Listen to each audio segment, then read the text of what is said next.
Hi all, everybody all well? Even I am good here. Welcome back to my channel. ಕನ್ನಡವೇ ನಮ್ಮಮ್ಮ, ತೆಲುಗು ನಮ್ ಚಿಕ್ಕಮ್ಮ, ಮಲಯಾಳಿ ನಮ್ ನರಸಮ್ಮ. ಇದು ವೆನ್ಸ್ಡೇ ಶೂಟ್ ಮಾಡ್ಕೊಂಡಿರೋದು ಫ್ರೆಂಡ್ಸ್. ಮಕ್ಕಳು ಬ್ರೇಕ್ಫಾಸ್ಟ್ ಮಾಡ್ತಾ ಇದ್ರು, ಜೋಳದ ರೊಟ್ಟಿ ಹಾಗೆ ಹಾಗಲಕಾಯಿ ಪಲ್ಯ ಮಾಡಿದ್ದೆ. 7:20ಗೆಲ್ಲ ಇಲ್ಲಿಂದ ವ್ಯಾನ್ ಹೋಗುತ್ತೆ. ಮಧ್ಯಾಹ್ನ ಲಂಚ್ ಬಾಕ್ಸಿಗೆ ಕರ್ಡ್ ರೈಸ್ ಹಾಕಿದ್ದೀನಿ. ವೀಕ್ಲಿ ಒನ್ಸ್ ಕರ್ಡ್ ರೈಸ್ ಹಾಕಿರ್ತೀನಿ ಫ್ರೆಂಡ್ಸ್. ನನ್ನ ಇಬ್ಬರು ಮಕ್ಕಳಿಗಂತೂ ಕರ್ಡ್ ರೈಸ್ ತುಂಬ ಇಷ್ಟ ನಾನು ಮಾಡೋದು.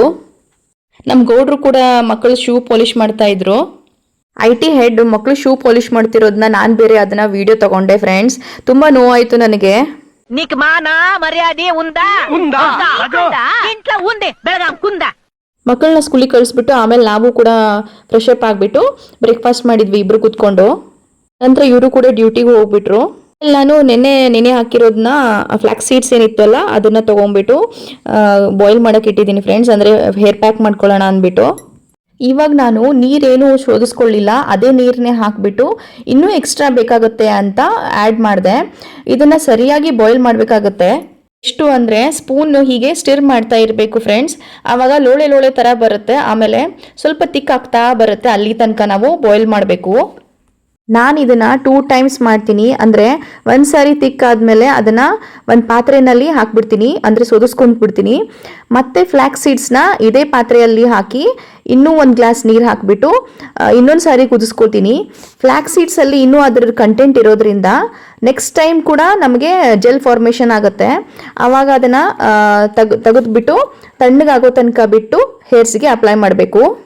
ಇದರಲ್ಲಿ ಒಮೆಗಾ 3 ಫ್ಯಾಟಿ ಆ್ಯಸಿಡ್ಸ್ ಮತ್ತು ವಿಟಮಿನ್ ಇ ಹಾಗೂ ಪ್ರೋಟೀನ್ ಇರೋದ್ರಿಂದ ಹೇರ್ಸ್ನ ಸ್ಟ್ರೆಂಥನ್ ಮಾಡುತ್ತೆ. ಜೊತೆಗೆ ಹೇರ್ ಗ್ರೋತ್ ಕೂಡ ಹೆಲ್ಪ್ ಆಗುತ್ತೆ.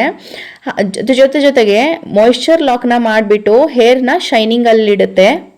ಫ್ಲ್ಯಾಕ್ಸ್ ಸೀಡ್ಸ್ನ ಆಹಾರದ ಜೊತೆಗೆ ಸೇವಿಸೋದ್ರಿಂದ ಸ್ಕ್ಯಾಲ್ಪ್ ಇನ್ಫ್ಲಮೇಷನ್, ಡ್ಯಾಂಡ್ರಫ್ ಮತ್ತು ಹೇರ್ ಬ್ರೇಕೇಜ್ ಕೂಡ ಕಮ್ಮಿ ಆಗುತ್ತೆ. ನಾಟ್ ಓನ್ಲಿ ಫಾರ್ ಹೇರ್, ಅದರಿಂದ ಹೆಲ್ತ್ ಆ್ಯಂಡ್ ಬೆನಿಫಿಟ್ಸ್ ಕೂಡ ಇದೆ ಫ್ರೆಂಡ್ಸ್. ನಮ್ಮ ಉತ್ತರ ಕರ್ನಾಟಕದಲ್ಲಿ ಇದನ್ನು ಚಟ್ನಿ ಪುಡಿ ಅಂತ ಮಾಡ್ತೀವಿ ನಾವು. ಅಂದರೆ ಫ್ಲ್ಯಾಕ್ಸ್ ಸೀಡ್ಸ್ನ ಅಗಸಿ ಪುಡಿ ಅಂತ ಮಾಡ್ತೀವಿ. ಸೊ ಇದನ್ನು ನಾವು ಜೋಳದ ರೊಟ್ಟಿ ಜೊತೆಗೆ ಅಥವಾ ಚಪಾತಿ ಜೊತೆಗೆ ಬಿಸಿ ಅನ್ನದ ಜೊತೆಗೆ ತುಪ್ಪ ಹಾಕಿಬಿಟ್ಟು ತಿಂದರೆ ಸೂಪರ್ ಆಗಿರುತ್ತೆ. ಹೇರ್ ಪ್ಯಾಕ್ ಹಚ್ಕೊಂಡು 1 ಅವರ್ ಬಿಡಬೇಕು. ಸಾಧ್ಯವಾದರೆ 2 ಅವರ್ ಬಿಟ್ಟು ಹೆಡ್ ಬಾತ್ ಮಾಡ್ಕೋಬೋದು. ವಿತೌಟ್ ಶ್ಯಾಂಪು ಮಾಡಬೇಕಾಗತ್ತೆ. ನೆಕ್ಸ್ಟ್ ಡೇ ನಾವು ಶ್ಯಾಂಪು ಹಾಕೊಂಡು ವಾಶ್ ಮಾಡ್ಕೋಬೋದು.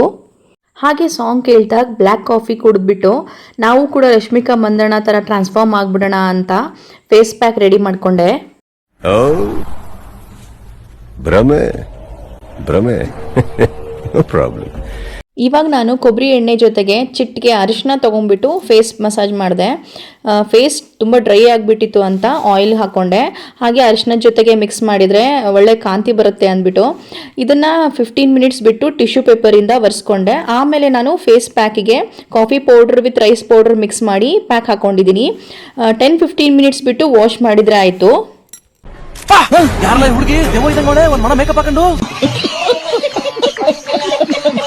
ನಂತರ ನಾನು ರಾತ್ರಿ ಡಿನ್ನರ್ಗೆ ಸಬ್ಬಕ್ಕಿ ಕಿಚಡಿ ಮಾಡಿದೆ. ನನ್ನ ಸ್ಟೈಲಲ್ಲಿ ಮಾಡಿದ್ದೀನಿ. ಅಡುಗೆ ಹೇಗಾದರೂ ಮಾಡ್ಬೋದು, ಆದರೆ ಮೇನಾಗಿ ರುಚಿ ಚೆನ್ನಾಗಿರಬೇಕು ಅಷ್ಟೇ. ನಾನಿಲ್ಲಿ ಒಂದು ಕಡಾಯಿ ಇಟ್ಬಿಟ್ಟು ಎಣ್ಣೆ ಹಾಕಿಬಿಟ್ಟು ಇದಕ್ಕೆ ಕಡಲೆಬೇಳೆ, ಉದ್ದಿನಬೇಳೆ, ಜೀರಿಗೆ, ಕರಿಬೇವು, ಮೆಣಸಿನ್ಕಾಯಿ ಹಾಕಿದ್ದೀನಿ. ಮೆಣಸಿನ್ಕಾಯಿನ ಹುರಿದ್ಬಿಟ್ಟು ಎತ್ತಿಟ್ಕೊಳ್ತೀನಿ. ಯಾಕೆ ಅಂತ ಮುಂದೆ ಹೇಳ್ತೀನಿ, ನೋಡ್ತಾ ಇರಿ. ಇವಾಗ ನಾನು ಹೆಚ್ಚಿಟ್ಕೊಂಡಿರುವಂಥ ಆಲೂನ ಹಾಕಿಬಿಟ್ಟು ಚೆನ್ನಾಗಿ ಫ್ರೈ ಮಾಡ್ಕೊಂಡ್ಬಿಡ್ತೀನಿ. ನಂತರ ಇದಕ್ಕೆ ಈರುಳ್ಳಿ ಹಾಕಿಬಿಟ್ಟು ಬಾಡಿಸ್ಕೊಂಡಿದ್ದೀನಿ. ಕಿಚಡಿಗೆ ಆಲೂ ಹಾಕಿದ್ರೇ ತಿನ್ನುವಾಗ ಒಳ್ಳೆ ಟೇಸ್ಟ್ ಕೊಡುತ್ತೆ. ಮಕ್ಕಳಿಗಂತೂ ತುಂಬ ಇಷ್ಟ ಈ ರೆಸಿಪಿ. ಆಮೇಲೆ ಪೊಟ್ಯಾಟೊ ಹಾಗೆ ಶೇಂಗಾ ಇದ್ದರೆ ಮಾತ್ರ ಈ ರೆಸಿಪಿ ಮಾಡ್ತೀನಿ ನಾನು. ಇಲ್ದಿದ್ರೆ ಒಂದಿಲ್ಲ ಅಂದರೂ ಕೂಡ ಇದು ಟೇಸ್ಟ್ ಆಗಲ್ಲ. ಅದಕ್ಕೋಸ್ಕರ ಎತ್ತಿಟ್ಕೊಂಡಿರೋ ಮೆಣಸಿನ್ಕಾಯಿಗೆ ಉಪ್ಪು ಹಚ್ಬಿಟ್ಟು ಇಡ್ತೀನಿ. ಕಿಚಡಿ ತಿನ್ನುವಾಗ ಸೈಡ್ ಕಚ್ಕೊಂಡು ತಿಂತಾ ಇದ್ರೆ ಆಹಾ ಸಖತ್ತಾಗಿರುತ್ತೆ. ನಂತರ ಈರುಳ್ಳಿ, ಆಲೂಗಡ್ಡೆ ಎಲ್ಲ ಚೆನ್ನಾಗಿ ಫ್ರೈ ಆದಮೇಲೆ ಇದಕ್ಕೆ 2 ಅವರ್ಸ್ ನೆನೆಸ್ಕೊಂಡಿರುವಂಥ ಸಬ್ಬಕ್ಕಿನ ಹಾಕಿಬಿಟ್ಟು ಕಲಿಸ್ಬೇಕಾಗತ್ತೆ. ಅಂದರೆ ಈ ಸಬ್ಬಕ್ಕಿನ ಫಸ್ಟು ತೊಳೆದ್ಬಿಟ್ಟು ನೀಟಾಗಿ 2 ಅವರ್ಸ್ ಇಡಬೇಕಾಗತ್ತೆ ಫ್ರೆಂಡ್ಸ್, ಅದು ನೆನೆಯೋದಕ್ಕೆ. ನಂತರ ಒಗ್ಗರಣೆ ಮಾಡಿಬಿಟ್ಟು ಕಲಿಸ್ಬೇಕು. ನಾನಿಲ್ಲಿ ಹುರಿದಿಟ್ಕೊಂಡಿರುವಂಥ ಶೇಂಗಾ ಬೀಜನ ತರಿಯಾಗಿ ಪೌಡರ್ ಮಾಡಿಕೊಂಡು ಇದಕ್ಕೆ ಮಿಕ್ಸ್ ಮಾಡ್ಕೋಬೇಕಾಗತ್ತೆ. ಫೈನಾಗಿ ಪೌಡರ್ ಮಾಡ್ಕೋಬಾರ್ದು ಫ್ರೆಂಡ್ಸ್. ತರಿಯಾಗಿ ಇದ್ರೇ ತಿನ್ನುವಾಗ ಬಾಯಲ್ಲಿ ಸಿಗುತ್ತೆ. ಇದರಿಂದನೇ ಕಿಚಡಿ ಟೇಸ್ಟ್ ಎನ್ಹ್ಯಾನ್ಸ್ ಆಗುತ್ತೆ ಅಂತ ಅದಕ್ಕೋಸ್ಕರ ಇದನ್ನು ಸ್ವಲ್ಪ ಜಾಸ್ತಿನೇ ಹಾಕಿರ್ತೀನಿ ನಾನು. ಈ ಪೌಡ್ರ್ ಹಾಕುವಾಗ ಕಂಜೂಸಿ ಮಾಡಬಾರ್ದು. ಇದನ್ನ ಲಿಡ್ ಮುಚ್ಚಿ ಮುಚ್ಚಿ ಕೈಯಾಡಿಸ್ತಾ ಇರಬೇಕು. ನಾನ್ ಸ್ಟಿಕ್ಕಲ್ಲಿ ಮಾಡಿದರೆ ಅಷ್ಟೊಂದು ಕಚ್ಕೊಳ್ಳಲ್ಲ, ಬೇರೆ ಪಾತ್ರೆಗಳಲ್ಲಿ ಮಾಡಿದರೆ ಕಚ್ಕೊಳ್ಳುತ್ತೆ. ಅವಾಗ ಸ್ವಲ್ಪ ಎಣ್ಣೆ ಜಾಸ್ತಿ ಹಾಕ್ಕೋಬೇಕಾಗತ್ತೆ, ಅಂದರೆ ಸರಿಯಾಗಿ ಬರುತ್ತೆ ಇದು. ಮುಚ್ಚಿ ಮುಚ್ಚಿ ಬೇಯಿಸೋದ್ರಿಂದ ನೀಟಾಗಿ ಹವೆಯಲ್ಲಿ ಬೇಯ್ಕೊಂಡ್ಬಿಡುತ್ತೆ. ಆಮೇಲೆ ಕೊತ್ತಂಬರಿ ಹಾಕಿಬಿಟ್ಟು ನೀಟಾಗಿ ಕಲಿಸ್ಕೊಂಡ್ಬಿಟ್ಟು ಸರ್ವ್ ಮಾಡೋದು ಅಷ್ಟೇ. ಲಿಂಬೆಹಣ್ಣು ಹಿಂಡ್ಕೊಂಡ್ರಂತೂ ಸೂಪರ್ ಆಗಿರುತ್ತೆ ಟೇಸ್ಟು. ಇವಾಗ ನಾನು ನೆಕ್ಸ್ಟ್ ಡೇ ಅಂದರೆ ಥರ್ಸ್ಡೇ ವಿಡಿಯೋನ ಕಂಟಿನ್ಯೂ ಮಾಡ್ತಾ ಇದ್ದೀನಿ ಫ್ರೆಂಡ್ಸ್. ದಿನಗಳಂತೂ ಎಷ್ಟು ಬೇಗ ಬೇಗ ಹೋಗುತ್ತೆ. ನನಗಂತೂ ಬೆಳಗ್ಗೆ ಬೇಗ ಎದ್ದೇಳೋದೇ ಒಂದು ದೊಡ್ಡ ಟಾಸ್ಕು. ಬೆಳಗ್ಗೆ ಯಾಕೆ ಆಗ್ಬಿಡುತ್ತೆ ಅಂತ ಅನ್ಸ್ಬಿಡುತ್ತೆ ಒಂದೊಂದು ಸರಿ. ದಿನಗಳು ಯಾಕೆ ಇಷ್ಟು ಬೇಗ ಓಡ್ತಾ ಇದೆಯೋ, ನಾನು ಎಲ್ಲಿ ಹುಚ್ಚು ಹಿಡಿದು ಬಿಡುತ್ತೋ. ಇಲ್ಲಿ ನಾನು ಫ್ರೆಶ್ ಅಪ್ ಆಗಿಬಿಟ್ಟು ದೇವ್ರ ಪೂಜೆ ಎಲ್ಲ ಮಾಡಿಬಿಟ್ಟು ನಂತರ ನಾನು ಬ್ರೇಕ್ಫಾಸ್ಟ್ ಮಾಡಿಕೊಂಡೆ. ಮಕ್ಕಳು ತಿಂಡಿ ಎಲ್ಲ ತೊಗೊಂಡೋಗಿದ್ರು, ಹಾಗೆ ಇವರು ಕೂಡ ತಿಂಡಿ ತಿಂದ್ಬಿಟ್ಟು ಹೋದರು.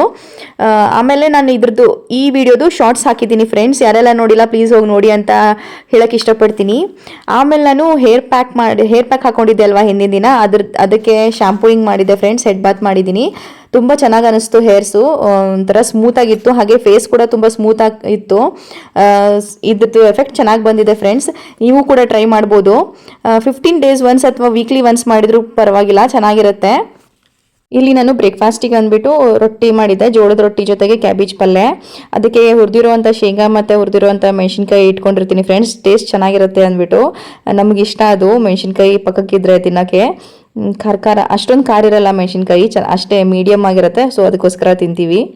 ಇದಾಗಿತ್ತು ಫ್ರೆಂಡ್ಸ್ ಇವತ್ತಿನ ವ್ಲಾಗ್. ಈ ವಿಡಿಯೋ ನಿಮ್ಗೆ ಇಷ್ಟ ಆಗಿದ್ರೆ ಲೈಕ್ ಮಾಡಿ, ಹಾಗೆ ಯಾರು ಸಬ್ಸ್ಕ್ರೈಬ್ ಮಾಡ್ಕೊಂಡಿಲ್ಲ ಪ್ಲೀಸ್ ಸಬ್ಸ್ಕ್ರೈಬ್ ಮಾಡ್ಕೊಂಡು ನೋಡಿ ಅಂತ ಕೇಳ್ಕೊತೀನಿ. ಹಾಗೆ ಆಲ್ ಅಂತ ಪ್ರೆಸ್ ಮಾಡಿ ಫ್ರೆಂಡ್ಸ್. ಚೆನ್ನಾಗಿರಿ, ಖುಷಿಯಾಗಿರಿ. ಸಿಗ್ತೀನಿ ನೆಕ್ಸ್ಟ್ ವ್ಲಾಗಲ್ಲಿ. ಅಲ್ಲಿ ತನಕ ಬಾಯ್.